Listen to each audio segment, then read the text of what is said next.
In this video, I'll be showing you how to make a lever in Town Roblox. The lever that I'll be making will look something like this, and then when you interact with it, it'll look like this when it's pulled, like that. Please follow my steps very closely and do exactly as I do. The first step in making this kind of lever is the chassis. So this part represents the chassis. This part represents the lever. So we're going to work on the chassis. To make the chassis, spawn in a cylinder and then make it to the desired size, and then copy it, select both for the tool, make it extremely small, and then lift it up a bit, color this part dark black, and move it to one side, copy it again, move it to the other side. So now we have our basic chassis. This will be where the lever is inputted and then pulled.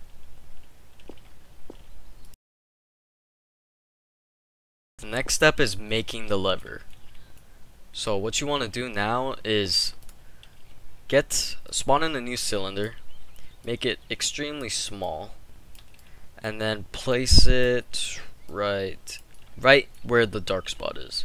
Place it partially in the part and then lift it up a bit. And to make it look good, rotate it just like about 15 degrees. And then copy it, move it to the other side. This looks pretty, since they're pretty big, we're gonna have to make them smaller. And then make it smaller. And then now copy it again.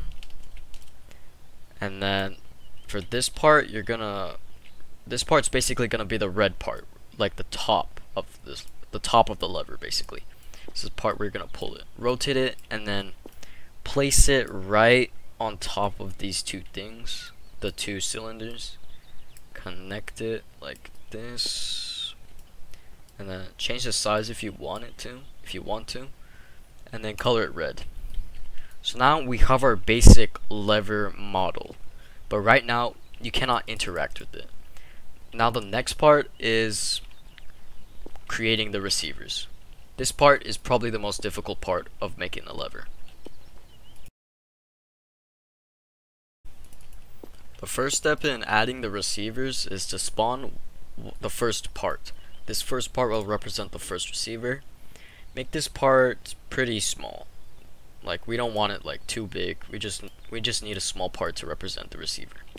So now go to texture, add texture, receiver 1, transparency -500, and then the most important receiver is the second one.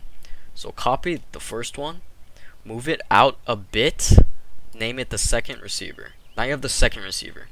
So for the second one, you're gonna have to move it a bit upward, not too much, but just a bit upward. And then after that, you want to probably move it a bit more to the side, and then you gotta rotate it. So you gotta rotate it like about like this, and that's about like 105 degrees maybe.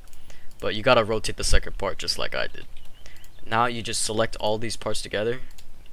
Do not select the chassis, only the lever and the receivers. Group them up, wire the command, and then boom, you should have a lever like that. But the most important part of the lever is the second one. You gotta make sure you rotate this part to like the perfect thing, like the perfect rotation or angle, because if you rotate it wrong, it's gonna mess up.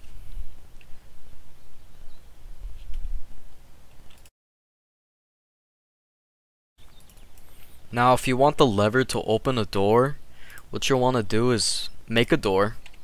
So if you know how to make a button activate a door, you basically do that. You just need to add a third receiver to your lever and door. So I'm gonna have 3 receivers for this door.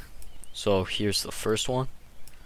So this is receiver 1, add texture, -500, 1, and then here's the second one, 2, and then here's the third one. But for the third one, you'll want to name this receiver 4, receiver 4. Now when you group these together, you'll notice that and then wire it, you'll notice that you can't open it yet. But that's because it's not connected to anything. So now for the lever, you'll want to add another receiver to the lever. So ungroup, copy the first part, move it to the right a bit, and then name this receiver 3. So when 3, this lever represents 3. When 3 is activated, it'll open 4. 4 being the door. Now group these parts together, and then like that, and then use the command. Now when you pull this lever, it should open that door. See?